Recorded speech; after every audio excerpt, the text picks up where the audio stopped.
वित्त वर्ण, इसको युग्मक ध्वनि भी कहते हैं। जब दो समान व्यंजनों का मेल होता है और उनके बीच स्वर नहीं होता है तो उन्हें द्वित्व वर्ण कहते हैं। जैसे दिल्ली, पक्का, कच्चा।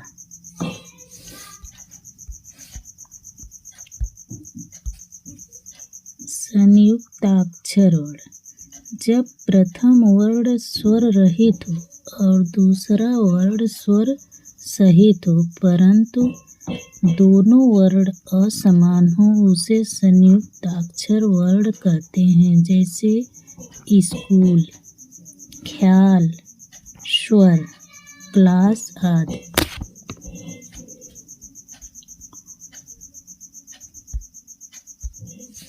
संपृक्त ध्वनि, एक ध्वनि जब दो व्यंजनों से संयुक्त हो वह संपृक्त ध्वनि कहते हैं। जैसे संबल, कंबल इत्यादि।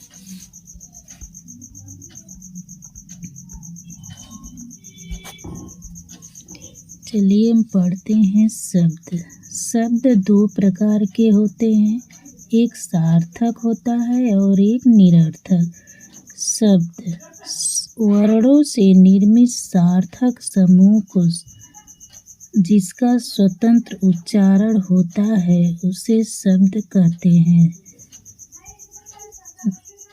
सार्थक शब्द, जिन शब्दों का अपना सार्थक अर्थ होता है उन्हें सार्थक शब्द कहते हैं। जैसे शहर, विद्यालय आदि।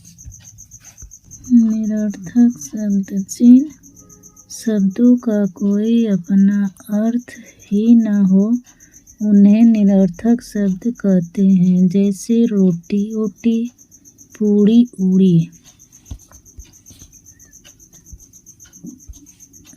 सार्थक शब्द, सार्थक शब्द ये चार प्रकार के होते हैं।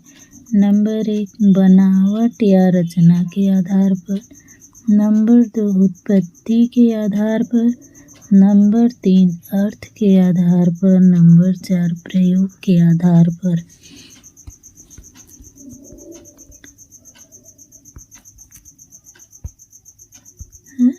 पहला कहाँ गया? पहला तो लिखला ही ना। नंबर 1 बनावट या रचना के आधार पर। बनावट के आधार पर शब्द के 3 भेद हैं। नंबर 1 रूढ़ शब्द, नंबर 2 यौगिक शब्द, नंबर 3 योग रूढ़ शब्द। रूढ़ शब्द वे शब्द जो किसी शब्द के मेल से न बनते हैं उन्हें रूढ़ शब्द कहते हैं। इन शब्दों का सार्थक खंड नहीं किया जा सकता है। कमल, नाक, नाम, काम।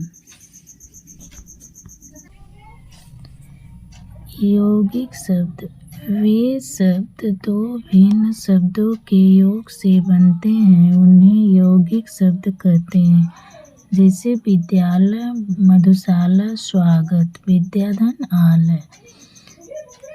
योग रूढ़ शब्द वे शब्द जो दो या दो से अधिक भिन्न शब्दों के योग से बनते हैं परंतु वे अपने सामान्य अर्थ को छोड़कर विशेष अर्थ को प्रकट करें उसे योग रूढ़ शब्द कहते हैं। जैसे जलद, पंकज, दशानन।